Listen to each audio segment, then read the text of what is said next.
Hello प्यारे बच्चों, आज हम कक्षा 8 संस्कृत के दूसरे अध्याय बिलस्य वाणी न कदापि में श्रुता की व्याख्या करेंगे। इस पाठ को समझाने का मेरा भरसक प्रयास रहेगा ताकि आप इस पाठ को अच्छे से समझ सकें और अपनी कक्षा में पाठ से संबंधित सभी कठिनाइयों को आसानी से पूरा कर सकें। इस पाठ का नाम है बिलस्य वाणी न कदापि में श्रुता, अर्थात मैंने बिल को कभी भी नहीं सुना, अर्थात गुफा को बोलते हुए नहीं सुना गया हुआ। प्रस्तुत पाठ संस्कृत के प्रसिद्ध कथा ग्रंथ पंचतंत्रम के तृतीय तंत्र काकुलिकम से संकलित है। बच्चों, पंचतंत्र के मूल लेखक विष्णु शर्मा जी हैं। इनमें 5 खंड हैं जिन्हें तंत्र कहा गया है।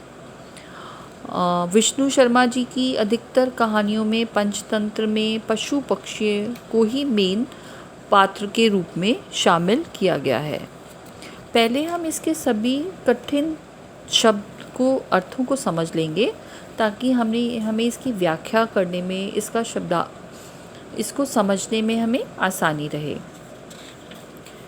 पहला शब्द होगा कंसिमचित, अर्थात किसी, वने जंगल में, प्रतिवस्ती सम रहता था, कदाचित किसी समय, परिभ्रमण अर्थात घूमता हुआ, शुभात्र भूख से व्याकुल, किंचितपि किसी भी। आप जब संस्कृत के शब्दों का उच्चारण करेंगे तब आपको इसका अर्थ थोड़ा थोड़ा अपने आप समझ में आना प्रारंभ हो जाएगा। इसलिए इसके उच्चारण में इसको पढ़ने का, इसको बोलने का हमें अभ्यास करना ज़रूरी है संस्कृत को समझने के लिए। आहारम अर्थात भोजन, सूर्यास्तमेव दिन छिपने का समय, महतीम बड़ी, गुफायाम गुफा में, निगुणो भूत्वा छिपकर, तिष्ठामि ठहराता हूँ। अब हम पाठ प्रारंभ करते हैं।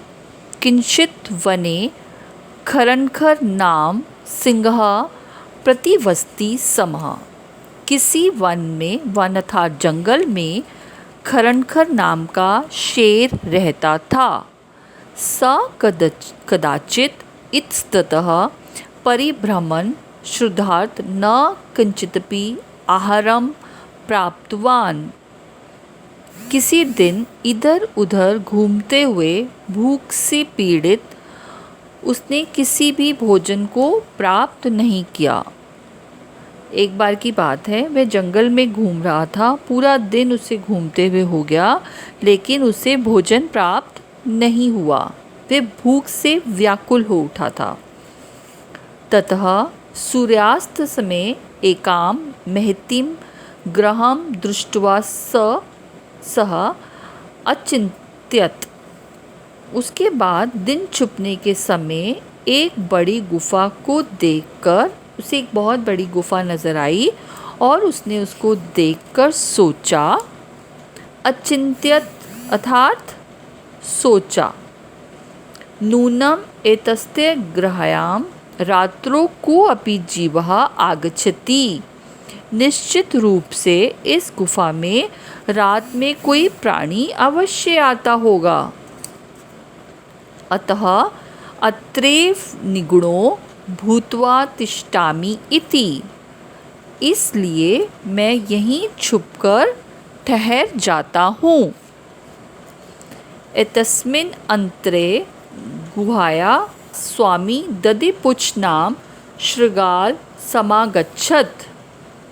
इसी बीच गुफा का स्वामी, जो उस गुफा में रहता था, अर्थात उसका स्वामी दधिपुच्छ नाम का गीदड़ आ गया।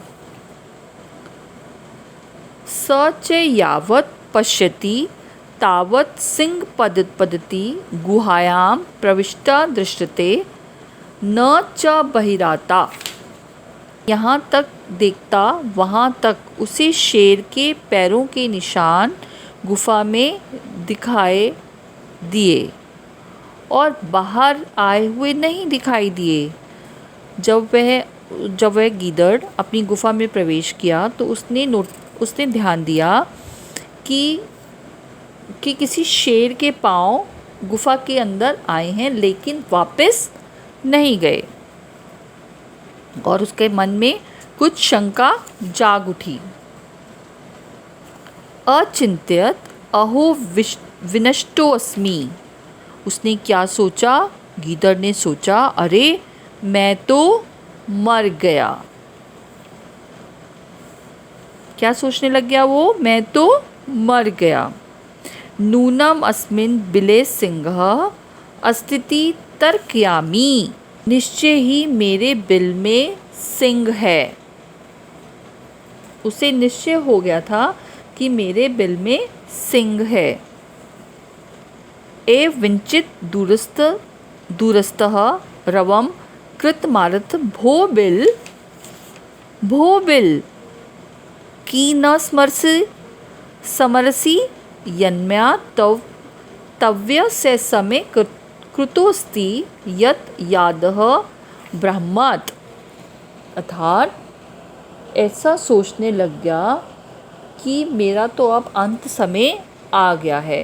ऐसा सोचकर दूर खड़े होकर आवाज़ कहनी उसने शुरू करी, अरे बिल, भो बिल किम न समरसी यन्म्या तव्य से समः कृतो अस्ति यत यादः ब्रह्मता प्रत्यागच्छामि तदा त्वं माम आगर्ष्यासि। अर्थात प्रत्यागच्छामि का मतलब होता है वापस आऊँगा। आकार ऋष्यामि पुकारोगी।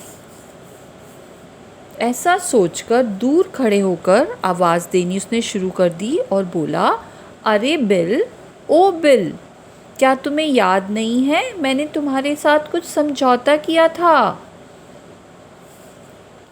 यदि त्वं म न आहर्षि तर्हि अहं द्वित्वे बिलं यास्यामि इति। यदि मैं बाहर से वापस जब आऊँगा और तुम मुझे बुलाओगी, यदि तुम मुझे नहीं बुलाती हो तो मैं दूसरे बिल में चला जाऊँगा। यासामी मतलब चला जाऊँगा। द्वितीयम दूसरे। आहर्वासी बुलाती हूँ। अर्थात यदि तुम मुझे नहीं बुलाओगी तो मैं दूसरे बिल में चला जाऊँगा। अतः इत इच्छित्वा सिंह अचिंत्यत। नूनमेषा गुहा स्वामिनः सदा संवहन करोति। इसके बाद ये सुनकर शेर ने सोचा, निश्चय ही ये गुफा में इसका मालिक सदा ऐसे ही पुकारा करता है, परंतु मदभ्यात् न किंचित वदति। परंतु मेरे डर से कुछ नहीं बोल रहा है, अथवा ठीक ही कह रहा है, अतः ठीक ही कहते हैं। अथवा साधि वदम उच्यते, साधिम वचत उच्यते, भय संत्रवस्तना हस्तपादादिका क्रिया प्रवन्ते न वाणी च वेप शुचाधिको भवेत। अर्थात भय संत्रमसा डरते हुए मन वालों को हस्तपादादिका हाथ पैर आदि से संबंधित क्रिया काम प्रवन्ते प्रकट होते हैं। वेपुत मतलब कंपन। अर्थात भय, इसको ठीक से समझो बच्चों, भय से डरे हुए मन के लोगों के हाथ पैर से होने वाली क्रियाएं ठीक से नहीं होती। जब उनको डर लगता है, जब हमारे सामने कोई डॉगी, कुत्ता, बिल्ली, अगर जिनसे हम डरते हैं, अगर वो हमारे सामने आ जाए तो हम डर के मारे ऐसे कांपने लगते हैं। ठीक वैसा ही बात है, वाणी भी ठीक उसी प्रकार काम नहीं करती, उस समय घबराहट अधिक होती है। तदहम अस्य आहनम करोमि। तब मैं इसको पुकारता हूँ। फिर वो क्या कहने लगा? तब मैं इसको पुकारता हूँ। आह्वनाम मतलब पुकारना। एवं सह बिले प्रविश्य में भोज्यम भविष्यति। इस तरह वह बिल में प्रवेश करके मेरा शिकार बन जाएगा। मतलब जब मैं उसको आवाज़ दूंगा, क्योंकि वो बोल रहा है ओ बिल, तो इसका मतलब है कि जो यहाँ पर बिल है उसमें से आवाज़ आती है, तो मैं भी आवाज़ दूंगा तो ये बिल में प्रवेश कर लेगा। अगर मैं इसको आवाज़ नहीं दूंगा तो ये तो दूसरे जगह चला जाएगा। तो मैं इसको आवाज़ देता हूँ ताकि ये मेरे, जब ये बिल में प्रवेश करेगा तो ये मेरा शिकार बन जाएगा। इत्थम विचार्य सिंह, तभी उसने विचार किया, सहसा शृगलस्य आहनम करोत। इस प्रकार सोचकर शेर ने अचानक गीदड़ को पुकारा। सिंहस्य उच्च गर्जन प्रतिध्वनिना स, जब शेर की गर्जन की गूंज प्रतिध्वनि से वह गुफा जोर से गीदड़ को पुकारने लगी। ग्रह उच्चे शृगालम अहयात अनेन अने अपि पशवः भयभीत। उसकी इस आवाज़ से, उसकी गर्जन से गुफा जोर से गीदड़ को पशु भी डर के मारे व्याकुल हो गए। जैसी शेर जोर से दहाड़ा तो वहाँ पर कि उसकी आवाज़ से दूसरे पशु पक्षी भी व्याकुल हो गए। शृगालोपि ततम दूरम पलायनम इमम पठत। पलायनम मतलब, पलायमान मतलब भागता हुआ, इमम इसको। गीदड़ भी वहाँ से दूर भागते हुए बढ़ने लगा।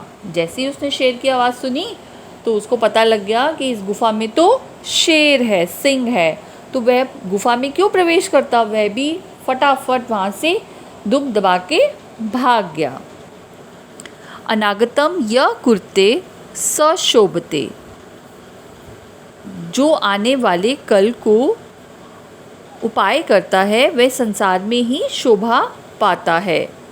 अनागतम मतलब आने वाला कल। यह जो, कुर्ते मतलब निकारण ही करता है, शोभते शोभा पाता है।